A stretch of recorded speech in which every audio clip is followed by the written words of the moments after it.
Wrigley's Spearmint Chewing Gum, the refreshing, delicious treat that gives you chewing enjoyment, presents for your listening enjoyment Edmund O'Brien as Johnny Dollar. Cal Porter at Associated, Johnny. What's up, Cal? Remember the Unger case, about 1945? Henry J. Unger. Your testimony sent him up for a 1 to 10 hitch. Insurance fraud? Yeah, sure, I remember him. They let him out yesterday. He's been noising it about that you're the top of his shopping list. Oh, I've heard that kind of talk before. Well, all I know is he's not here in Hartford visiting grandmother. We'd like to have you on a payroll for a few weeks just for safety's sake. Keep an eye on him for us. Probably the easiest money I've ever taken, Cal. If I remember Mr. Unger, he'll have his eye on me.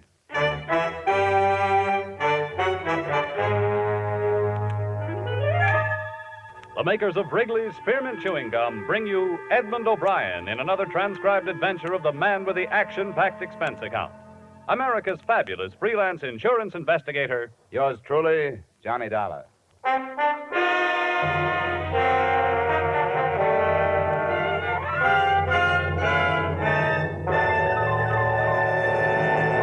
To make every day more enjoyable, treat yourself often to refreshing, delicious Wrigley's Spearmint Chewing Gum. Here's a taste treat you can enjoy indoors, outdoors, at work, or at play.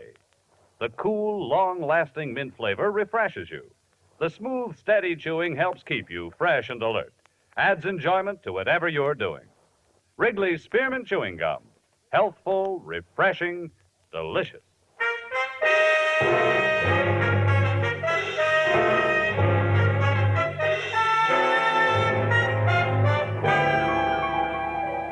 Expense account submitted by Special Investigator Johnny Dollar to the Associated Insurance Companies of New England. Attention, Calvin Porter. The following is an accounting of my expenditures during investigation of the Henry J. Unger matter. Expense account item 1, $2.20, night letter to Warden of State Penitentiary for dossier on Henry J. Unger. I just hung up and the doorbell rang. Just a second. Hello, Johnny. Eileen. Well, can I come in? Yeah, sure. Oh, nice place. Been so long I'd almost forgotten. Oh, I see you got rid of that imitation Rodin, the miniature. Wasn't your type, anyway. Oh, I must say, you're not being very hospitable. Don't I deserve a drink? Sure. Oh, what's the latest? Oh, working as hard as ever. Oh, thanks. I'm sorry if I'm a lousy conversationalist, Eileen, but like you say, it's been a long time. I thought you said you never wanted to see me again. I did, once. But when I got your wire yesterday, I decided that My maybe... wire? I didn't send you any wire. Don't make me seem like a fool, Johnny. I got a wire from you asking me up here this evening. You said you wanted to talk things over. Look, I don't know who's playing a gag on you, Eileen, but I didn't send you a wire. I know how you felt 2 years ago when we said so long. Maybe I was wrong 2 years ago. I know I made some mistakes, and you made some mistakes. Let's see that wire. Well, sure. It's right here in my purse. Tonight at 7:30, let's talk things over at my place, Love Johnny. I didn't send that. You sure you don't know a few other Johnnies? That was a dirty crack. You like little things like this, don't you, Eileen? You like to write yourself notes, make up stories. You've got an A1 imagination. Well, I went all through that a long time Now, ago. you listen to me. This is no gag, and it's not my imagination. All right. All right. Let's make things as pleasant as possible as long as you've come. Fair enough. I thought a lot about you, Johnny. Oh, I'm not apologizing. Really, I'm not. Just thinking back. I'm glad it didn't turn out the way we originally planned it. I'd have spent half my life worrying over you. Oh, that's very touching, especially in light of the fact that every other evening it was somebody else. I told you, Johnny. Yes, that we were going to be pleasant. Oh, that's right. We were going to be pleasant. Oh. You expecting someone? Nope. Mr. Dollar, Yes? maybe you don't recall my face. The name is Unger. Henry J. Unger. Mind if I come in? I'm busy. Ah, yes, I see. Well, we won't take much of your time, will we, Ferdy? A very minimal amount of your time. Mind introducing me to the lady? What do you want, Unger? My name is Henry J. Unger, miss. Well, maybe I better go, Johnny. No, stick around. Go on, Eileen. I'll see you later. I said stick around. I guess you better stick around. Yeah. She just came over for a visit, Unger. Let her go home. Oh, no. Maybe she'd like to watch the activities. Ferdy, get out the needle. Now, look, Unger. Oh, you talk, just like someone in insurance. You make so much noise and you don't say anything. How's it coming, Ferdy? Satisfactorily. It's all ready.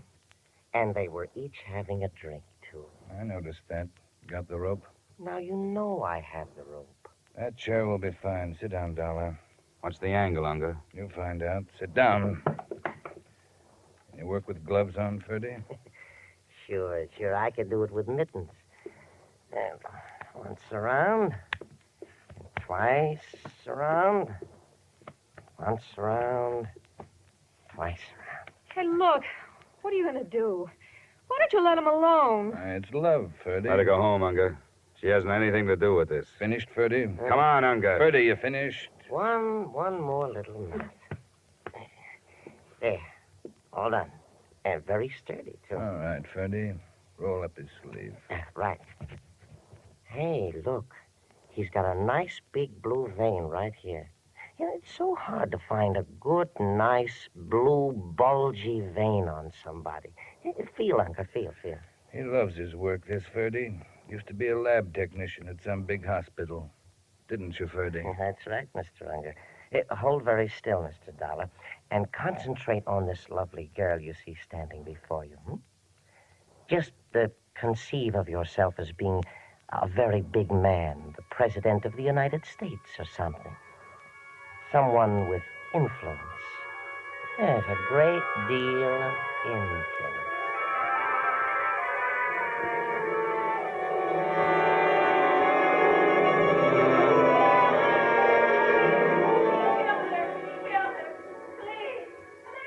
My head was loaded with nails. The warm air clouded my nostrils, and I couldn't breathe. I tried to open my eyes, but no luck. I longed for something bitter and bubbly and cold. It was the worst hangover I'd ever had in my life. I finally forced my eyes open. One of my hands felt heavy, and the other felt light. I turned my head painfully. There was a gun in my right fist. On the floor, dried blood. A lot of blood. And a girl named Eileen. Police!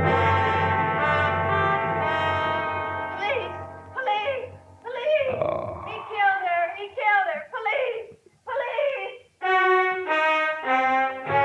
It was the maid. I remembered the keys hanging in a great silver ring from a wide waist. And she was gone. Empty liquor bottles. 2 in the corner, 1 near the body. I focused my eyes on the gun. It was my own. I sat up and opened the breech. It had been fired. Twice. I looked at my watch. I put it up to my face and I looked at it hard. 10, 20. I had been out almost 3 hours. I went out into the fresh air and it hit me like a slap in the mouth.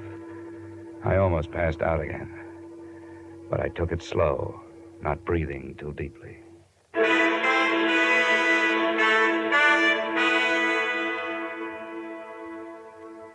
Expense account item 2, $1, and I forget how many cents cab fare to the combination home and office of my good friend, old Dr. Norwich.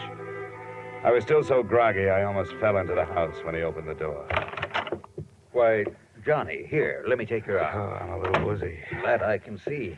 Here, sit down before you fall down. Thanks. Here we are. Look, Doc, I gotta trust you. I just been framed. Look at my right arm. The vein. It's been punctured. What did they give me? I don't know. I can take a blood sample and lab it up for you. Thanks, Doc. I can't be certain, but my opinion is you've been given a very adult dose of alcohol. Possibly a mixture of 50% alcohol and intravenous fluid. Can I prove it? Did you have a drink? Yeah, one. Well, I'm afraid gastric analysis would show a trace of alcohol. Yeah, but not enough to make me pass out. By now, most of the alcohol would be in the blood, whether you drank it or had it pumped into you. So it's a dead end, huh? If it's a frame, Johnny, I'm afraid the evidence I could supply wouldn't be much help to you. You've been radically anesthetized, my friend, but that little round dot on your arm could have been self-inflicted. A good prosecuting attorney could make mincemeat out of your case. Can you at least make me solid again? It'll take a few hours, but I can get you on your feet. If you don't mind being treated a little rough. I don't mind anything, Doc, as long as you can get me awake enough to keep myself alive.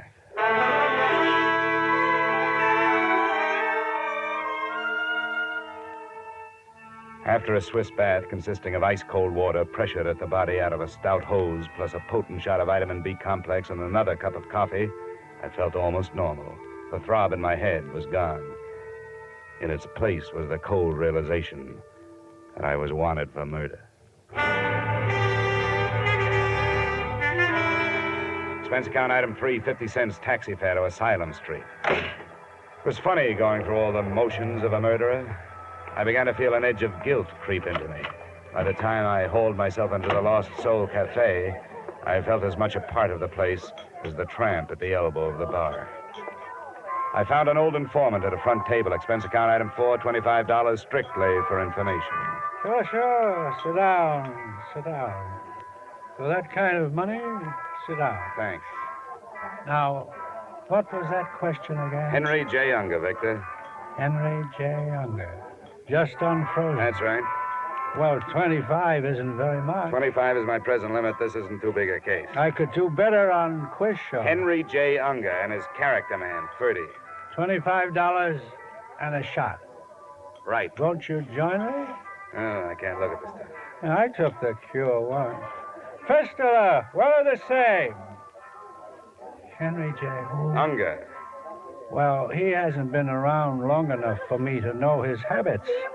Just a few weeks. He just got unfrozen, you know. Yeah, that's what you said. Did I? Oh, yes, so I did. Well, he's been dropping in here every afternoon about... What time is it? 3 o'clock. In the afternoon? Yeah, in the afternoon. I've been here a long time. Well, he should be here at any minute. You know, I should stop imbibing. You know why? It isn't really good for you. You had the treatment I had last night, you'd quit. Oh, wonderful. Give me a temperance lecture. I haven't heard one in 14 years. The last lady that lectured me, I married. Turned her into a derelict and got rid of her. Give me a temperance lecture. Yeah, some other time. I just saw him. Where? See you later, Victor. Thanks.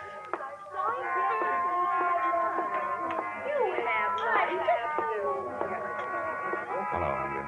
Well, Dollar, the police know you're out? Let's sit down and talk it over. I wouldn't stay in one place too long if I were you. It won't be too long. Well, speak your piece. This strictly revenge, Unger? Let's put it this way. 5 years is a long time.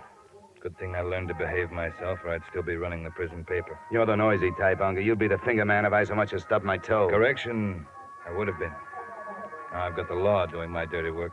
If you haven't made a mistake. I planned this for 5 years. You won't find any mistakes. Oh, I thought a lot about you, Dollar, up at the resort. You know, in the years I've been in the insurance game, I've seen you guys come and go by the dozen. They turn you out of the same mold. You flip a few jobs, and it gives you a kick, and it goes to your head. Then comes that one mistake. They salt you away, and it gripes you. The world's to blame. You look around for somebody to take it out on. You talk a lot for a fugitive, Dollar. You're going to sit down over a piece of paper and write out a full confession, Unger. What makes you think so? This. A confession under duress isn't worth very much. It'll be worth a lot to me. For one thing, it'll be the truth. You'll have to prove I held a gun on you. Drop it, Dollar. What? I said drop it. You got the wrong man, Lieutenant. I doubt it, Dollar. You're under arrest for the murder of Eileen Kennedy.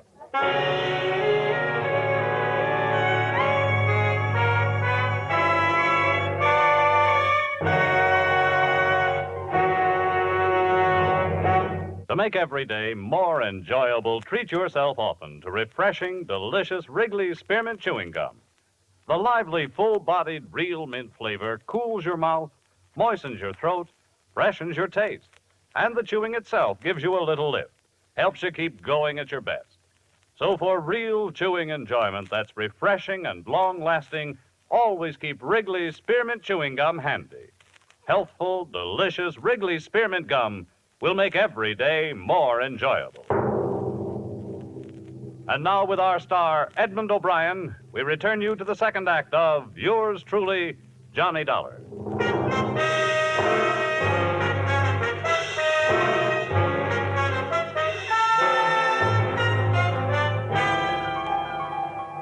Johnny, it's my duty to warn you that anything you say may be held against you. If you got a good lawyer... Lieutenant, this is ridiculous. You know I'm not a killer.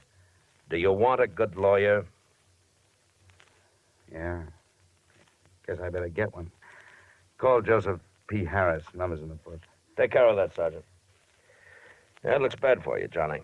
When the DA gets hold of this evidence, he's going to be pretty nasty.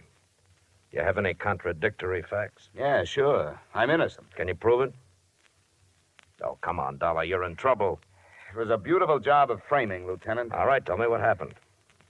Eileen Kennedy received a telegram yesterday. It asked her to meet me up at my apartment at 7:30 the next night that I wanted to talk. You two had quite a romance at one time, as I Yeah, we remember. had quite a romance, but I didn't send that telegram. Can you prove it? I didn't send the... No. No, I can't prove it. Go on. Well, she got there at 7:30. We had a few words. Fight? Not a fight, differences of opinion. We weren't up there 5 minutes when the doorbell rang. It was Unger. He was with a guy he called Ferdy. Well, what happened? Unger pulled a gun on me. He sat me down in a chair, and Ferdy tied me up. Then Ferdy injected alcohol into my vein, enough to make me pass out. He dumped a few bottles around the apartment, probably pouring the liquor down the drain. And when I woke up, Eileen was lying dead on the floor next to me.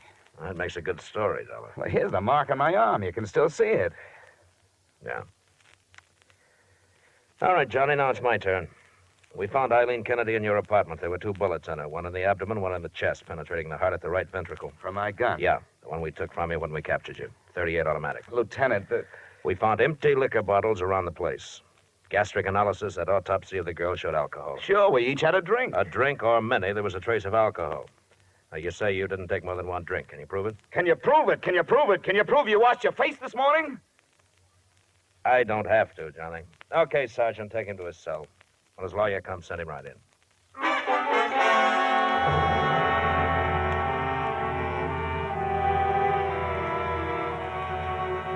I'll try to remember something that might help me defend you, Johnny.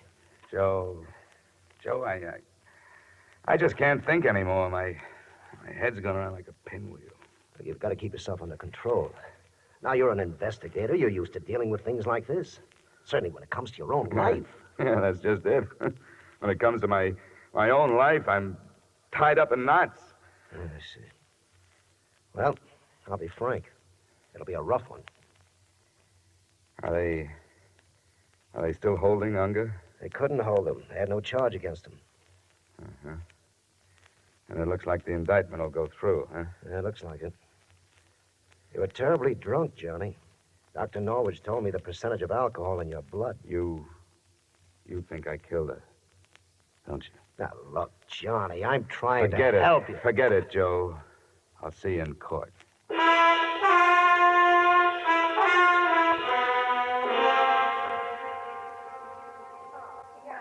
Excuse me, would you mind moving over one? Oh, there. Oh, sorry. Hear ye, hear ye, hear ye. This Honorable Court of Connecticut is now in session pursuant to adjournment. Judge Samuel B. Epstein presiding. Be seated. The State of Connecticut versus John Dollar. We'll waive a jury, Johnny. I think you'll have a better chance. We'll take a jury, Joe. Start picking.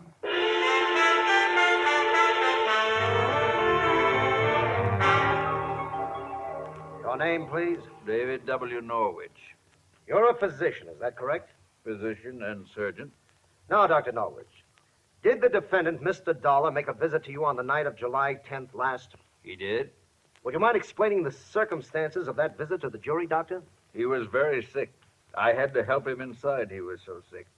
A laboratory analysis of his blood showed him to be under the influence of alcohol. Did the defendant, or did he not show you a spot on his arm where a hypodermic needle had penetrated? He did. And did you or did you not suggest to him at that time that the alcohol might have been administered by means of a hypodermic needle? I did. But also... That'll be all, same... Doctor. Not quite all, Doctor.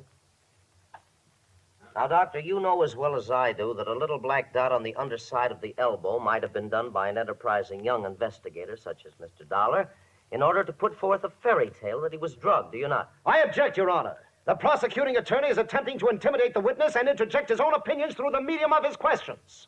Sustained. Very well. Doctor, is there any possible way of showing through laboratory tests of one sort or another whether alcohol had been administered by hypodermic or by mouth? Yes, there is. Gastric analysis. And did you perform such a test upon the defendant, Mr. Dollar, at the time of his visit to you, July 10 last? I did. Will you tell the jury what you found, please? I found a trace of alcohol. That will be all, Doctor. Thank you.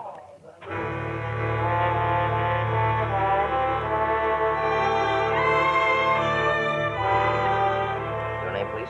Rochelle Happerston, You know her, Johnny? Miss Happerston, where do you live? 1024 and a half Pitkin Street, East Hartford. What relationship did you have to the murdered girl, Miss Kennedy? I was her roommate. How long had you roomed with Miss Kennedy? Oh, about 3 years. Now, Miss Happerston, did the defendant, Mr. Dollar, ever call on Miss Kennedy? Well, not for the last 2 years. But prior to 2 years ago, he did call at her place of residence. Is that not correct? 2 That right, years Johnny? ago, yes. Yeah. Now, is That's it not true that Miss Kennedy and Mr. Dollar were about to be married? Yes, that's true, but that was 2 years ago, too, so far as I know. Just answer the questions, Miss Happerston. Well, you want the truth, don't you? We'll get the truth, Miss Happerston. Now, were you present when Miss Kennedy received the wire from Mr. Dollar requesting her to meet him at his apartment at 7:30 the night of July 10 last? Yes, I was. And what do you remember to be her reaction? Hand me that pen, Well, Johnny. she was very confused. She said she didn't love him, and she was hoping he wouldn't ask her to start again. And she went to Mr. Dollar's apartment under the impression that there was a chance that he might ask her to get together again? Objection, Your Honor. The witness cannot know what went on in the mind of the deceased. Sustained. Strike the previous question from the record. Proceed. In your opinion, no, let me put it this way. Did Miss Kennedy not say to you only a day before the time that she left for Mr. Dollar's apartment that she was not in love with Dollar and that she hoped he would not ask her to marry him? Yes, she did. That will be all, Miss Happerston.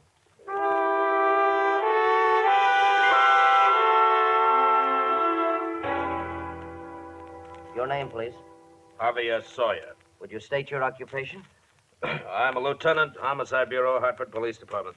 Lieutenant Sawyer, you were in charge of the Kennedy case, were you not? Yes, I was. You examined Mr. Dollar's apartment following the crime? I did. Did you find empty bottles of whiskey in the apartment? I did. How many? 4. And where were the bottles placed? I only saw 3. Well, one was adjacent to the body, 2 were in one corner of the living room, and 1 was in the kitchen. Now, is it possible that one or more of those bottles might have been consumed previous to the night of July 10th, the night that Eileen Kennedy was killed?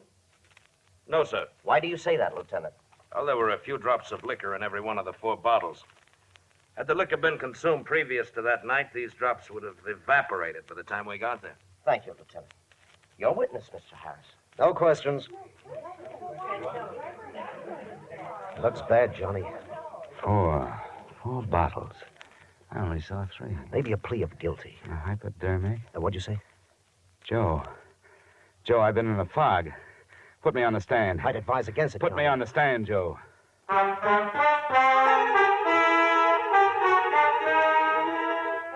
Your name? Johnny Dollar, Where do you live? 390 Pearl Street, Hartford. Now, I'm going to point out to your attorney that you don't have to testify. You're aware of that. I am. Now, did you kill Eileen Kennedy? I did not, and I can prove it. Please. Ladies and gentlemen. Please continue, Mr. Dollar. Now, there were 4 empty liquor bottles found in my apartment the night Eileen Kennedy was killed. Get that? 4 bottles. 1 near the body, 2 in the corner, and the police say they found 1 in the kitchen. All empty. Lieutenant Sawyer testified that by examining the degree of evaporation in the bottles of the residual whiskey, those bottles had been emptied the night of July 10th and not before. Go on. The medical examiners proved that Miss Kennedy did not have a high percentage of alcohol in her blood. She could not then have consumed as much as a pint of liquor, and the police say even that much is doubtful. Now, that means, ladies and gentlemen, that the night of July 10th, I would have had to consume over 3.5 quarts of whiskey.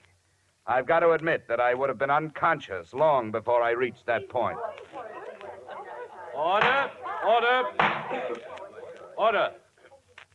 Proceed, Mr. Dollar. Now, as for the hypodermic needle, assuming I were about to go under from an overdose of alcohol, is it likely that I, who have had no practice at the administration of hypodermics, would have used my left hand to administer a hypodermic to myself and be accurate enough to hit the vein so exactly? Ladies and gentlemen, there's only one man who had a motive to kill Eileen Kennedy. That motive was to get me, something he'd been threatening to do for 5 years. And that's the man, the next witness, the elevator boy in my building, saw come up to my apartment the night of Eileen Kennedy's murder. That man is here in this courtroom. His name is Henry J. Unger. Look out, he's making a break for it. Out, Pete! We got him! You did it, Johnny, you did it!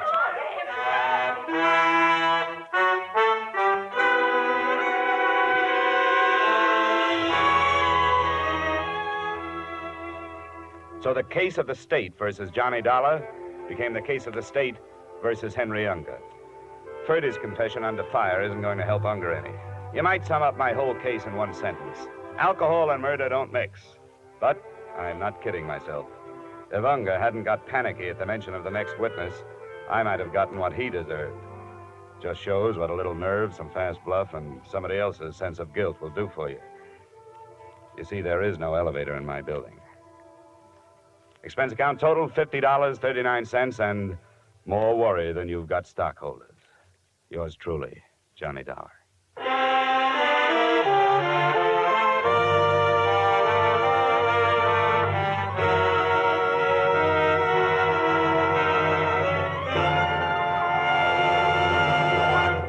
Remember, friends, to make every day more enjoyable, treat yourself often to refreshing, delicious Wrigley's Spearmint Chewing Gum. There's lots of cooling, real mint flavor in every stick. And chewing Wrigley's Spearmint helps keep you feeling fresh and alert. You feel better, work better, get more fun out of doing things. So indoors, outdoors, wherever you go, keep some healthful, refreshing Wrigley's Spearmint Chewing Gum handy. To make every day more enjoyable, treat yourself often to delicious Wrigley's Spearmint Chewing Gum.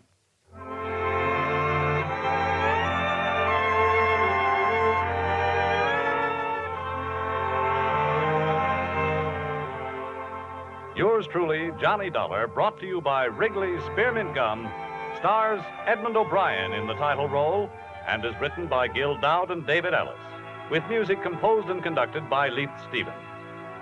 Edmund O'Brien can soon be seen starring in the Columbia Pictures production 711 Ocean Drive. Featured in tonight's cast were Lou Krugman, Gene Bates, Raymond Burr, Sidney Miller, Mary Shipp, Parley Bear, Herb Butterfield, and Bill Conrad. Yours truly, Johnny Dollar, is produced and directed by Jaime Del Valle.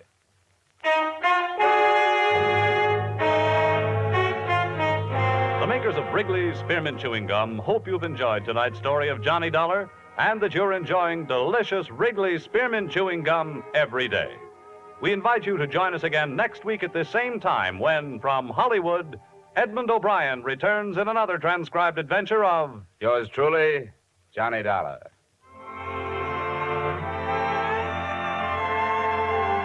Bob Stevenson speaking. This is CBS, the Columbia Broadcasting System.